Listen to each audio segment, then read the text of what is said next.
of the Relevant Recruiter Show. This is your host, Donnie Gupton. And today we've got an excellent show on tap. We are going to be talking with my friend, client, Chaz Hixen. Chaz is the owner of Hixen Search Group based out of Columbus, Ohio. So all you Michigan Wolverine fans, make sure you tune in to this one today.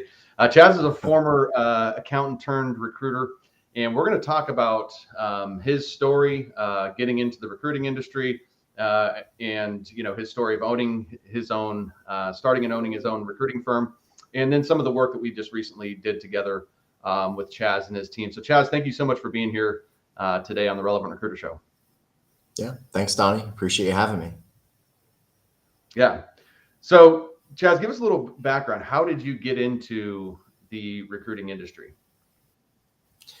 Yeah. So funny enough, I mean, probably like not everyone, but many stories of individuals who've landed in recruiting, no real intention. I had done sales all through college and was an accounting major and landed an accounting job with a public accounting firm and was doing that and being hit by recruiters, every day or every other day about opportunities, and had a couple conversations with folks that were in the recruiting industry, mostly about jobs that they would place me in. But the more I kind of gained perspective of what they were doing, had some interest. And a couple of the guys that I got to know and befriended in the industry just kind of became mentors while I was still in accounting, and then ultimately kind of led me to make the decision to leap out of accounting. And I went and worked for a national recruiting firm for a couple of years when I first made the move. Yeah. Accounting and recruiting seem like an apple and an orange to me. I mean, what was kind of the thing that made you go make a career change and jump into something like that?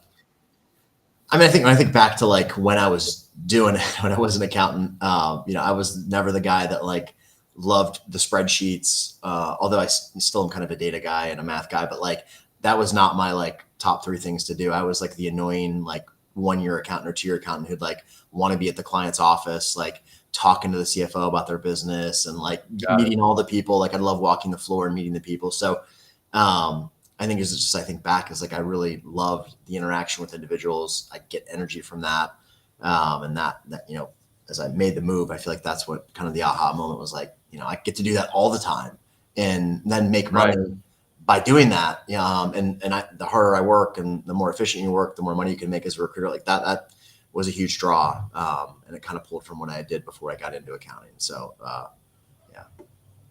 Got it. And so when you left the accounting, did you go start working with an agency for the first bit of it? I went to a large national firm, spent about 1.5 years, 2 years in their Columbus office.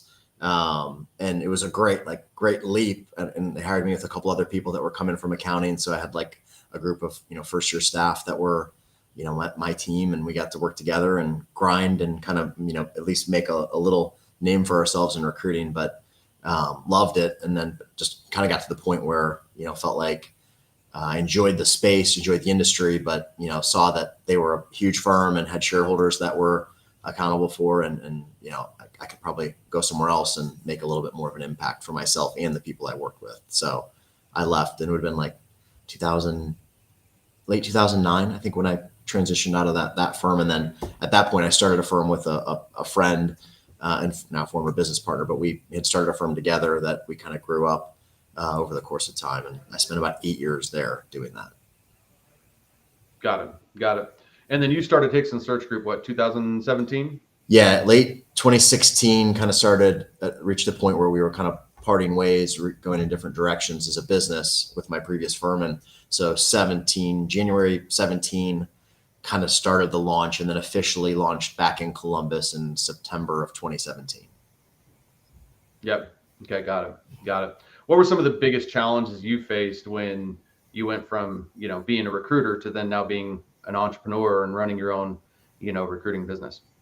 Yeah. I mean, there's all kinds, and that even probably started like when I, first with my previous business partner, got that going. I mean, I think it's, payroll, like how do you run payroll? Who's handling your payroll? Managing your accounts receivable? Who's doing the accounting, back office function? How are you marketing yourself, and do you outsource that? So it's just all those like levers that, who do you use and who do you trust, tax work, all that stuff. Right. And so figuring all that out was those are kind of the growing pains of being an entrepreneur and having your own firm. Right. Ongoing challenges that you and I kind of chatted about it before. I mean, I think there's tons of stuff you could kind of point to, but I mean, I think just that there's the constant challenge in recruiting of, you have clients to serve and you get new searches in, and then you have to go chase candidates, and there's like an ebb and flow of that like, it's just, you got to find the in between, but that's a big challenge overall as a firm owner and someone practicing in recruiting. Right. Now, as a firm owner, like, what do you do to help, like, what are some of the things you're investing in, or some of the activities you're doing or habits you have that help you overcome, some of these challenges that you faced? One, I mean, we talk about numbers or metrics. Most firms probably refer to them as metrics. So I think, kind of tying it back to, you could break it down to the most basic principle. If you can kind of look at like, what's the most basic things I do? And if I do a certain number of those, it goes to another result. And then that result goes to another result, which ultimately leads you to a trail to a placement, right? You want to drive towards placements. But if you individually in recruiting, or even as a firm owner, like I practice in the business, I get new searches all the time and I recruit every day. I love the business and I love doing that. So I don't know if I'll ever get to a point where right. I don't want to actually be practicing as a recruiter as well. But really just kind of consistently talking about what are the numbers that we're striving for and the activities we can control that drive us to an end result, a potential end result of placement. Right. So right. for us, that's like pre-screenings, us pre-screening candidates. We look at how many of those, and then that builds to send out activity, which then builds to placement. Perfect. And those of you that are listening with us live here, feel free to chime in, drop your questions in the chat. I'll get to them. We can ask Chaz almost anything today, and we'll make sure we can take advantage and pick his brain while we're here. And if you're enjoying this, give us a little like and love as we can get this to more people. So the industry is obviously changing. I feel like it changes almost year after year. What are some of the things that you've seen, kind of drastically change that you've had to adapt to, recently? What kind of shows up and comes to mind? I mean, I'd say one of the biggest things, this makes me sound like an old guy, but I mean, I just think adapting to how your audience wants to communicate with you. And, that's just been over the course of time, something I've had to adjust to, when I wasn't like I got into recruiting 40 years ago, but it was a while ago. And, was at a point where it was a lot of, you find a name and a number any way you can, be it a newspaper. I mean, we would look at newspapers for job ads, and then go to phone books when we needed to find numbers. And you still do that in some way. It's probably more internet research, but still, have to do the legwork. But, I was used to pure phone interaction and, all that kind of being generated from being on the phone. Now, obviously, really pivoted into, text messaging candidates, or clients when you need to get information quickly, lots of email interaction, certainly, all the tools that most recruiters use, LinkedIn messaging, all that stuff. So I think just pivoting to how your audience gets, either be candidates or clients that you serve, want to communicate is definitely something I've seen evolve a ton in my 16 years or so in the business. Yeah, that's excellent feedback. And it seems like it's evolving almost like every couple months. There's a new approach, a new way. And yeah, it's a pretty, quickly evolving market. There's obviously a ton of recruiters, everywhere. There's no barrier, to entry in this industry. You have to compete against the recruiter who's just got out of college last week. You got to compete against a recruiter who doesn't have any idea what accounting and finance. I mean, what sets you apart? What do you think makes your business different than the next accounting and finance recruiting firm? Yeah, I mean, honestly, a lot of it is just, we talked about consistency earlier. As a firm, we try to operate and represent consistently. We also are, I think, what helps us, and you talked a lot about this when we went through kind of who's our audience and who do we want to talk to, which is great to kind of have those conversations. We're a pretty niche firm. So we're accounting, finance, permanent placement in Columbus, Ohio. And that could stretch, to, maybe 50 miles north, south, east, west. But we, as a firm, really stay very focused in accounting, finance, permanent search in kind of our geographical area. And that allows us to have a really big network of individuals, and also be very well tapped into, this company's hiring, or they just hired this person, but they came from here. We know that person. So we really feel like we have a deep network that we can go to for searches, and that allows us to be kind of market experts, niche experts in our space. And then as a team, we really try to live and operate for our clients and candidates consistently and honestly too. So, we want to, help an individual and consistently be there for them through the course of their career. There's lots of folks we've interacted with that we've placed that then they need to hire, and we help fill roles on their team.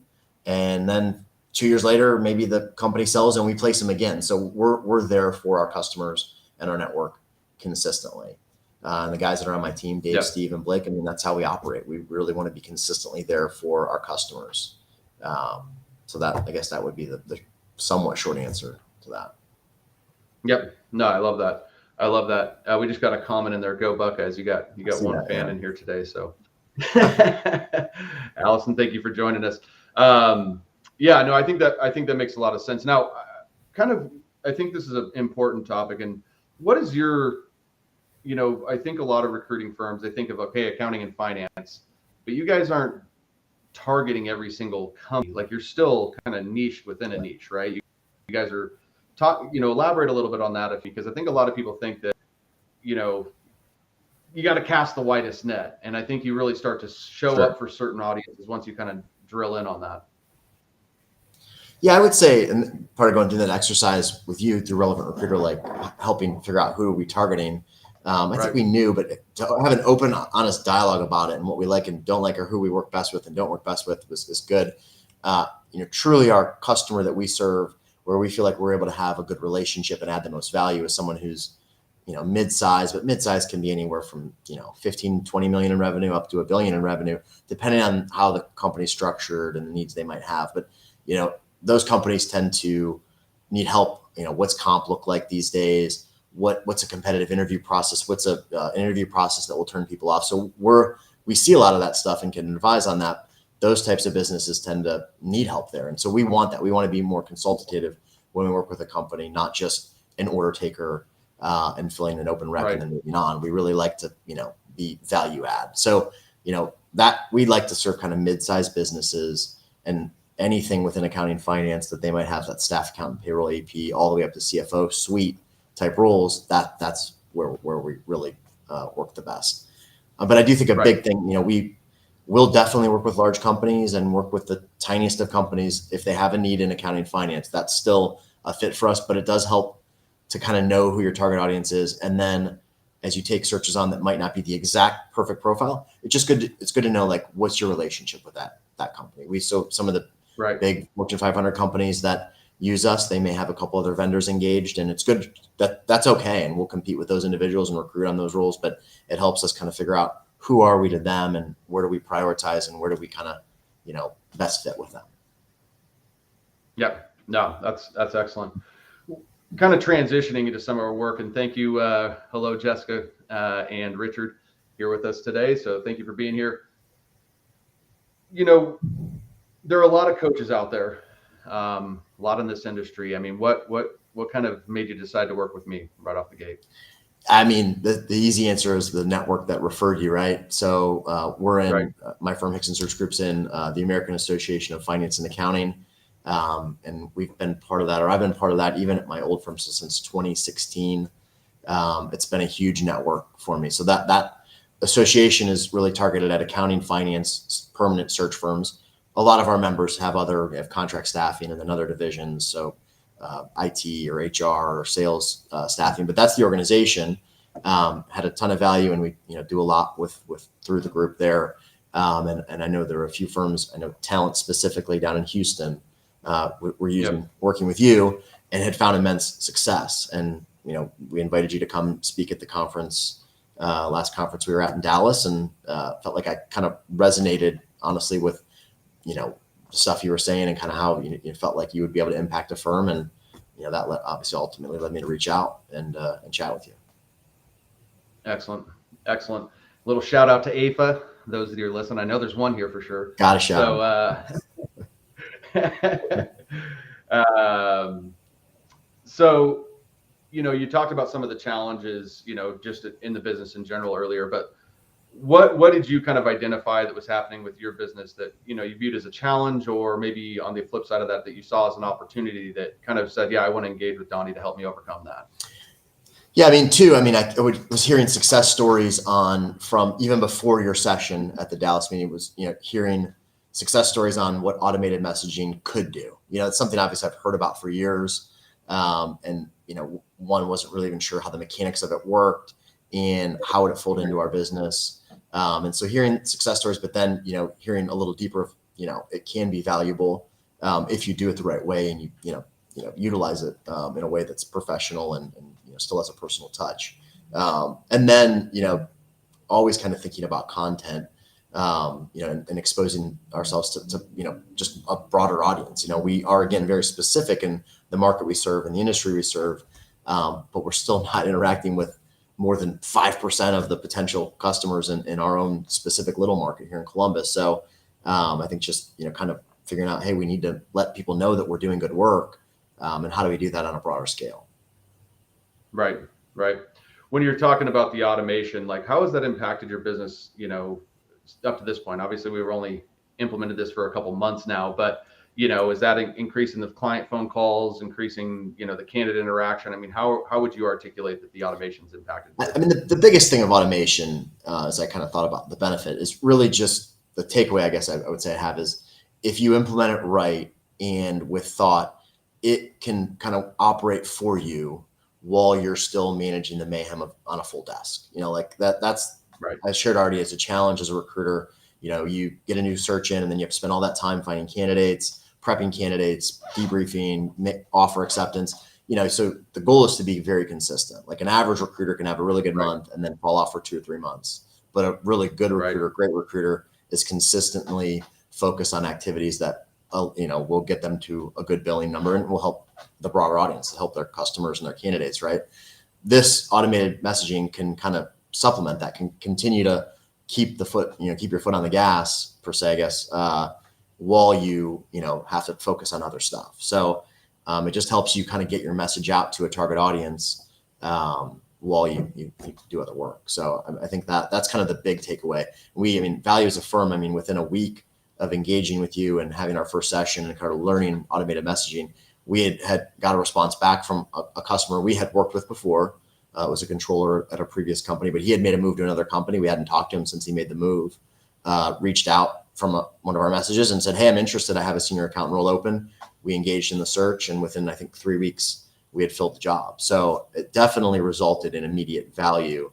But now we're 4 months since then. I think we've had at least one other client search filled, and then I think 2 candidates we've sourced from automated messaging. So good practical placement results, but really the broader benefit is just having good, valuable conversation.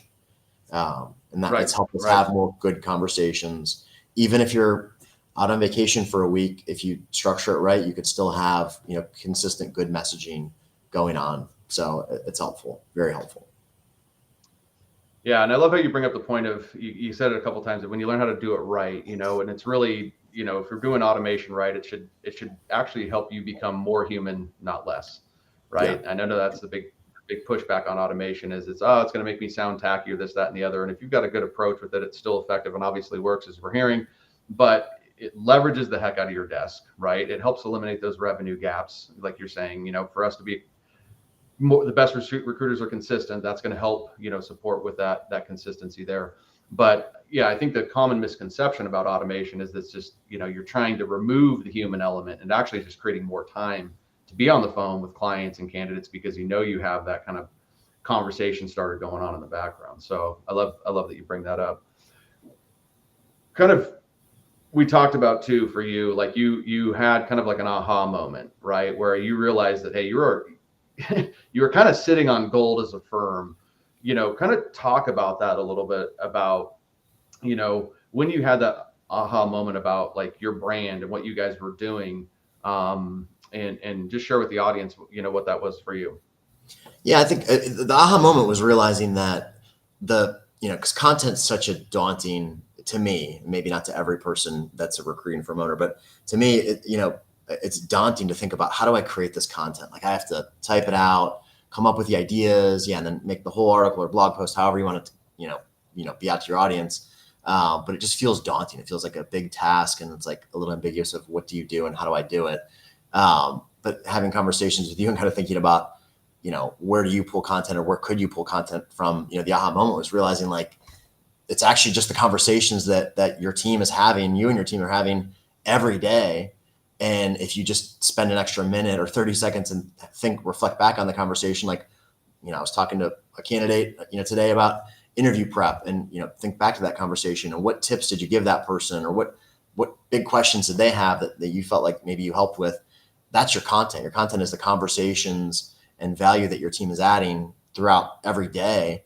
You just have to then take a little bit of time and reflect on it, kind of button it up or package it up, and then figure out again, how do you get it to your audience? So it's, realizing that we were doing all of those things that really generated content. We just had to figure out how to package it. Right. What you mentioned in content is not just daunting for you, Chaz. It's daunting for, I think, most people in this space. But for you specifically, like what was it? Was it time? Is that a challenge? Was it like, hey, clarity? You just talked about, hey, I didn't really realize that just sharing what do you feel like now that you've kind of been through the program? What was preventing you from going, and what's helping you? Because I know that this is still a journey you're on, with your content efforts. Obviously. Definitely. So, yeah. I'd love to say it's like all figured out perfectly, right? But we're still like, it's still that journey that you're kind of going through. Like, what's the cadence and how do you collect it? But right.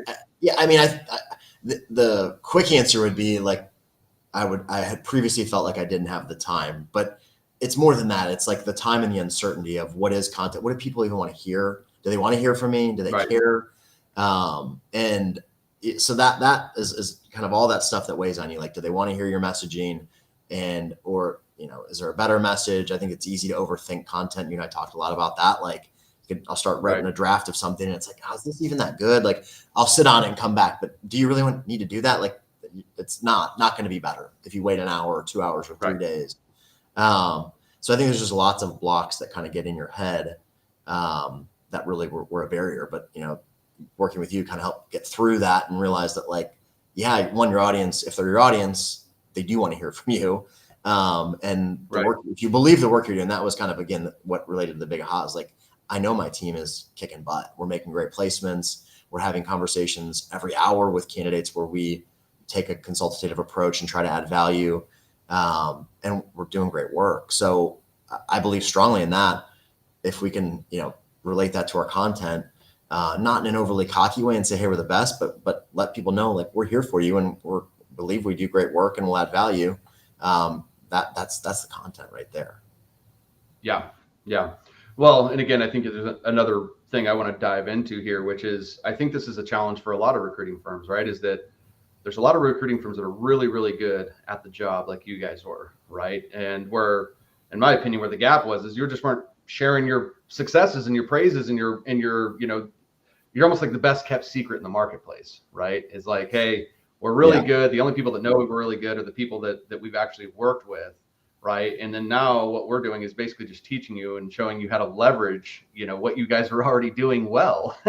and I think that's a really cool point that you bring up of like, understanding that, like, hey, in your day job, you're good. You don't need to validate to anybody else, like, whether you're good or not, right? I think that kind of comes with, I think everybody, I don't want to say everybody, a lot of people have that kind of fear, put themselves out there, that uncertainty. Who am I to say this? Who wants to hear this anyways? Exactly. But I think it's important for firm agencies, owners to understand, it's like, you have to be able to drive your own brand narrative. If not, then your market gets to, right?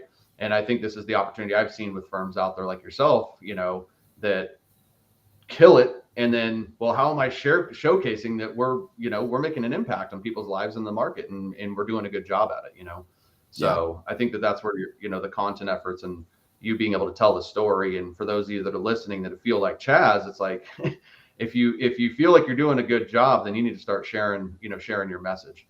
People will receive that. One of the things I think that's really cool about content that you've shared and just to share with our audience is that, the best and easiest content to create is ones where it's coming off of your experience, because people can't challenge that.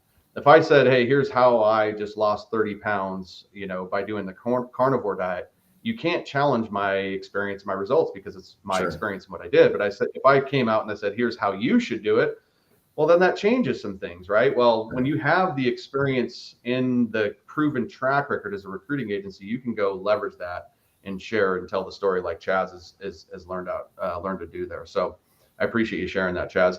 What other, talking about like working with me specifically as a coach, how would you describe, like our working relationship and what I'm like working with as a coach for people that are out there? I would say, like I've said consistent 1,000 times, but you were like very consistently represented, brought yourself. Like we had good meetings that were reoccurring. You kept schedule, like, which is huge for us because we're carving out time as a team, right? And you were also flexible when we had to bend a little bit. But I mean, you were Yep. consistently there for us when we needed you. Again, flexible if we had to bend. And then also, I would say very, I said this word a lot too, but very consultative with us. You would listen to what we were going through. Like our sessions would begin with that a lot. What we're at this stage of our automated messaging kind of journey. Here's some of the issues we're running into. And you would just dive in and say, okay, well, let's go to this section of Relevant Recruiter, kind of look at like where we can maybe, refine, or let's look at your messaging. Let's tweak it. We'd get to send you stuff in advance. You take a look at it and give us feedback beforehand, which is super helpful. So I think, very value add in regards to like your approach and how you would help us kind of figure out what works for us. And that's, I think, big, like with any kind of marketing or branding, everyone's going to respond to it. Even our own team, people responded it and took to it in different ways, right? So it can't just be one canned, hey, do it this way, and this will be how you should do it. Because that's your brand isn't that. Your brand is not just something that's carved in a box. It's you and your firm and your team and your market and your candidates. It's everything all folded together. So it's going to end up working differently for different people, and messaging, is part of that. So I appreciate your approach was kind of open-minded and helped us figure out what worked for us. Awesome. I appreciate that feedback, and I really enjoyed working with you and the team. You guys always showed up and execute and do the work. So it's always a joy. That's how the results actually happen, right? There was no magic pill that I gave you guys. You guys rolled up the sleeves, did the work, and kicked some ass. So, if somebody was on the fence and they were thinking about working with me, what would you say to them? I mean, one, talk to people who've worked with you and see what they have to say. I mean, that helped me, obviously, having Alex and the team at Talents, give the reference. But I'm not going to lie, called them before we engaged to say, hey, what were the good things about Downing? What were the bad things? And, it was good to have that reference. So I'd say if someone's on the fence, they can reach out to me. They can reach out. I know you've got lots of references. So reach out to someone that, may be able to give you insight into what it's like to work with Donnie. But also, I mean, taking the leap's not a bad thing. I mean, if you feel like you're at a crossroads and you need help, on creating a brand or content that's, relevant to your audience, I think that, obviously it was very successful for us, and I would recommend it. So, consider it. Yep. Love it. How would you say, and I know we're still, we're a month out from the coaching, if that, a couple weeks. So you're really kind of just starting to see the effects of the efforts that you guys have put forward. But, how would you say the overall health of your business has changed, or what would you forecast potentially, as a result of some of the stuff we've done together? Yeah, I think directly related to the stuff that we're seeing, I think we're forecasting growth because, again, it's allowing us to kind of continue to run a full desk. And, our team still continues to make all the outbound outreach that we did before, but supplement and add on additional, automated messaging, while also having a pretty well-defined brand and content that fits that. So I think we're finding that customers find us more regularly and candidates recognize us a little more frequently. So that's helping us, get past the initial barrier of our first conversation, and overall business is good. So I definitely expect continued growth. Yep.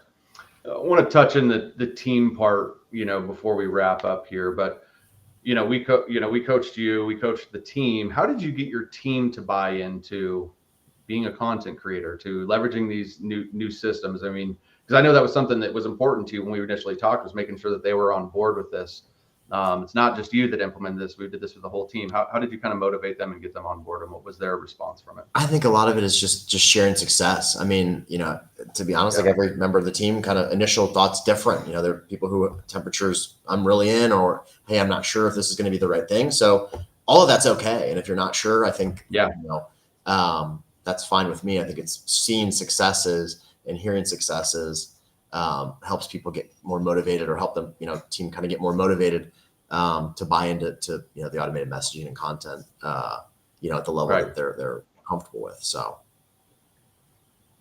Got it. And what is their feedback since since they've implemented it? Has it been a good thing for them as well? Yes, it has. It's been a good thing. I mean, like I said, it's resulted in more placements that were, again, completely generated from that.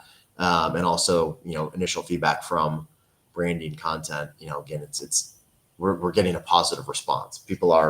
It's always hard in marketing. We've had a lot of conversations about this. You can't directly quantify, hey, I made this post and then I made this placement. Right. It's just a lot of, you have more conversations. It's funny. I mean, I have had conversations. This is part of the aha moment as well. Like, someone will say, oh yeah, I saw that post 2 months ago that you put up, you guys went on a retreat, and like, they didn't like it. They didn't comment on it, no interaction, but they saw it and it was a positive reaction to them. And like that, if you have those things happen, you may never know you made a placement due to that, or had an extra interview or an extra, client job order intake, but it's happening. So you have to kind of be excited about it and continue to represent consistently there.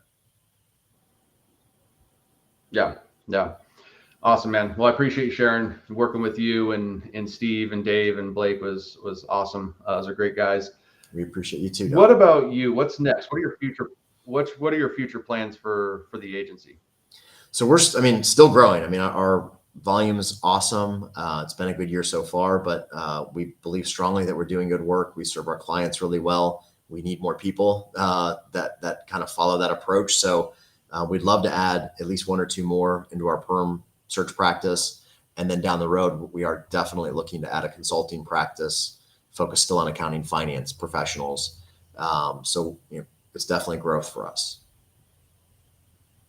That's awesome, man. That's exciting for you. You guys got any Buckeyes games on tap coming up here soon? Nothing that's directly lined up. I know that we have 3 kids. We'd like to get our 2 oldest to a game sometime kind of early mid-November. There's a few home games that look good. But we're definitely watching it on TV and doing all the tailgating activities and stuff. So it's football season in Columbus, which is good. Yep. What's your early prediction for the big game? I'm like a risk adverse person. So I'm not the guy that's like, we're going to win a championship every year. I'm also a Browns fan. So, that's kind of been beat into me over the course of my 4 years. Abuse over the years. Huh? Yeah. So even watching that game on Sunday, I still thought we might lose when we're up 21 with like 6 minutes left. So I'm not going to make a championship prediction, but I'm hopeful for a Big Ten championship and a Michigan victory this year. Very hopeful. Awesome. Well, those of you listening with us live, thank you. Go in and give Chaz some love for sharing his story, and give us a little likes and love on the comments. We appreciate that. Chaz, let's go ahead and put the expert hat on you for a second. What's your one golden tip for recruiting agency firm owners out there right now? What's one piece of advice that you'll leave them with today? Oh man, that's tough. One golden tip. There's a lot of folks out here doing it really well. So I hate to be the guy giving advice unsolicited, but if I have to be put on the spot, I mean, I guess I go back to just consistent metrics and activity. Like, I think that is such a basic thing.